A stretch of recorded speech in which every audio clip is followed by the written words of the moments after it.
Hello and welcome to another one of DJDD videos. Today we're going to be looking at the area between two curves illustrated by a few basic examples. So general concept recap, we got to do the top function minus the bottom function. The way you find out which one's the top is you can either graph. Most people don't know all their graphs, so I recommend you set them equal to each other because you're going to usually need to find the intersection points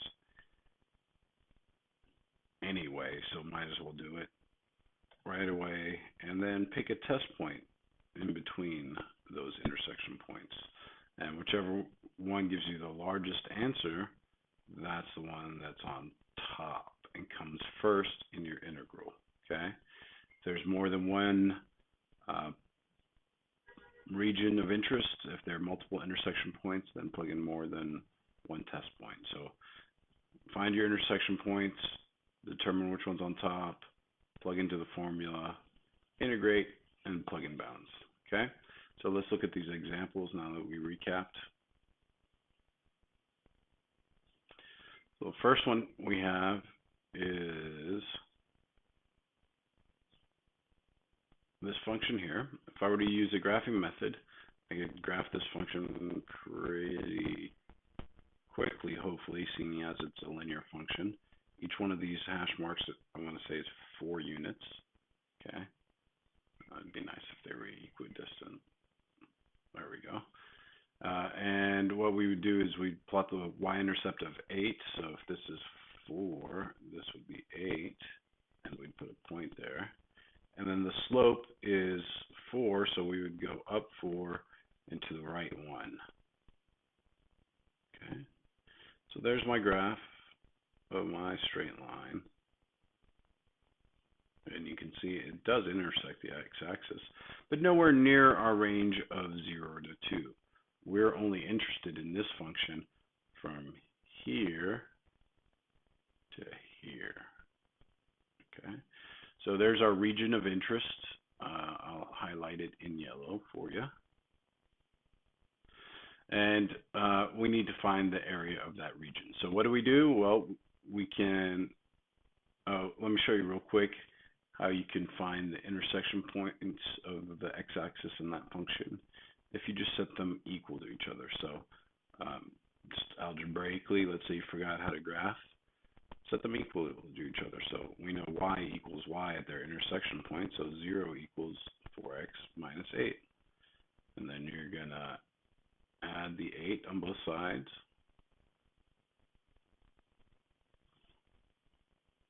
And you're going to get 8 equals 4x. And then, ooh, something's fishy.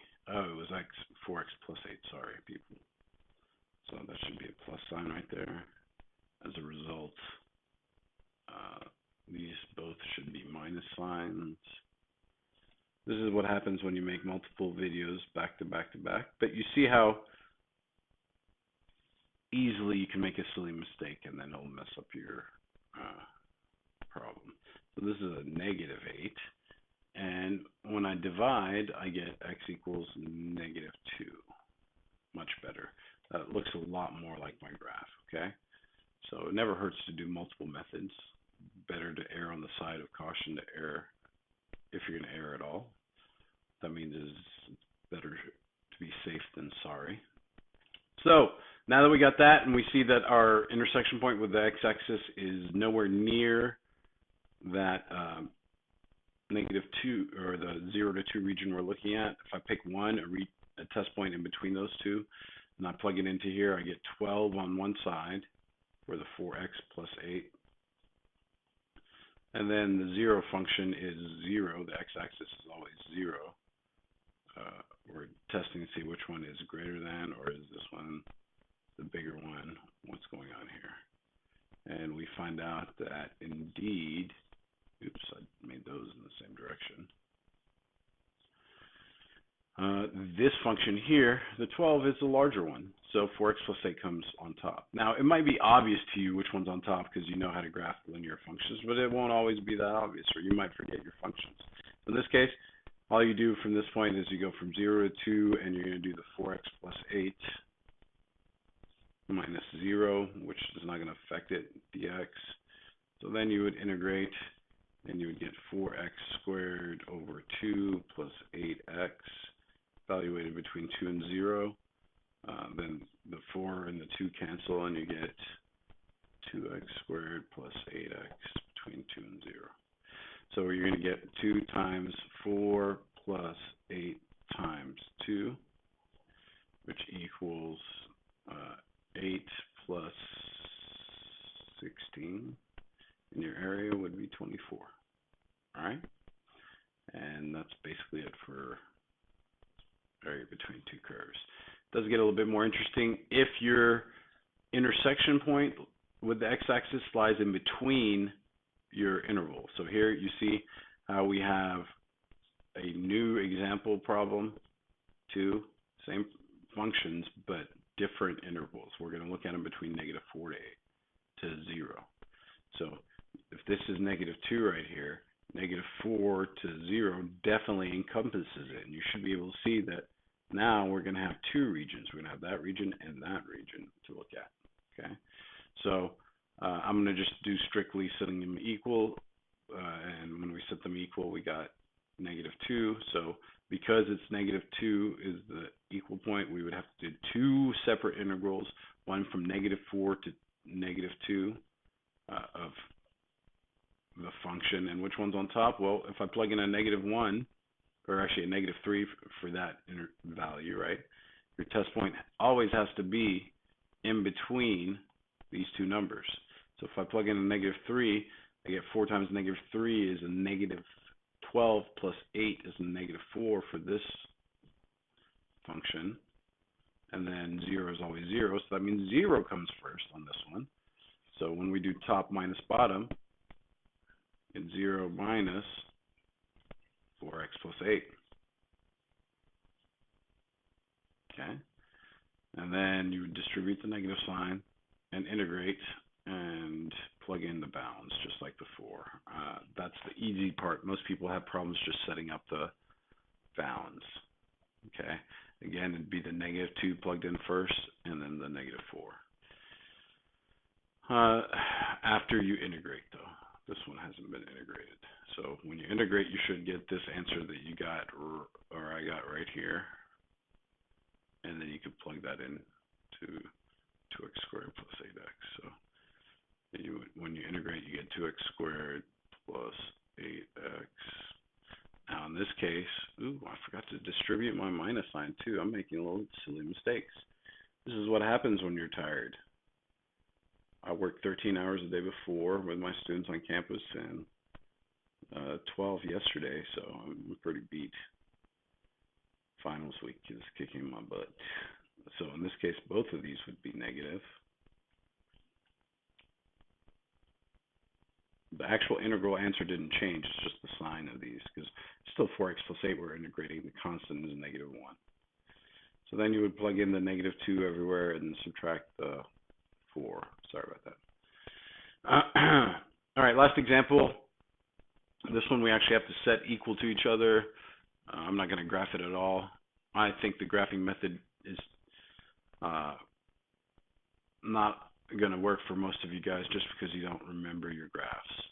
So always, when you set y equal to y, don't divide that x. You'll lose one of the intersection points. Bring it to one side and then factor out what's common. And then you get two things multiplied equal to 0. The law of 0 says you can individually set them equal to 0.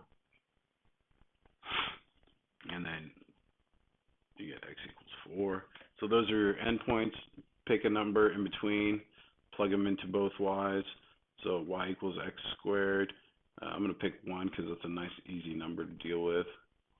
That gives you a 1. Whereas if I plug into 4x, I get 4 times 1, which is 4. So that just told me that this is the top function and it comes first. So we would do the integral from 0 to 4 and the 4x minus x squared dx, and then it's the easy part. You integrate, hopefully you remember 1 plus 1 over 1 plus 1. So you get 4x squared over 2 minus x cubed over 3, and no plus c because these are bounds.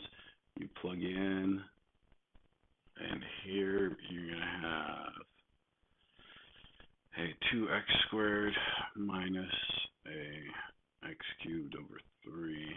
So when you plug in a 4, you get 2 times 2 squared minus, 4 squared, 4 cubed over 3.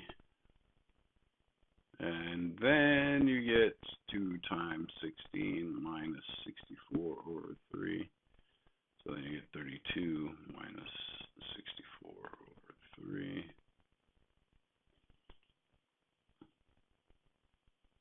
So over 1, you can find a common denominator. So times 3 on both of those to get that. So we would have a 96 over 3 minus a 64 over 3.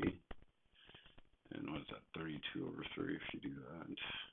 And that would be your answer for the area between those two curves, okay? So always try to find out which one's on top first, and then after you find out which one's on top, go to your top minus bottom equation and integrate and plug it in the bounds. Always make sure to check that it doesn't touch the x-axis in between, or check for multiple intersection points, meaning multiple regions, meaning multiple integrals, okay? So I hope I've helped. Let's see. Ooh, something's missing. Sorry, people. I didn't do the second half of this integral, did I? So hopefully some of you are watching this video going, what the hell? Where's the rest of the problem? We have to go from -2 to 0, and the test point there would be 1. And the two functions, if you remember, were the x-axis and 4x plus 8. And you would, if you plug in 1 to 4x plus 8, you get 12. So that's the top function, minus 0 dx. And you would integrate and get an answer. Okay, add this answer for this one from -2 to 4 to this answer. Sorry, this is a rough draft video. I apologize. My puppies broke out and distracted me a little bit. But hopefully you still understand the concept. The only addition I made was the second half of this integral right here. I forgot to add that. All right, these are rough draft videos, so bear with me. I'm trying to do every chemistry, every calculus, and anything else, OChem, biochem. So I'm a little busy. I apologize, but I will rectify it as soon as I can. But in the meantime, check out the more advanced example videos. Practice, practice, practice, and thank you, and have a nice day.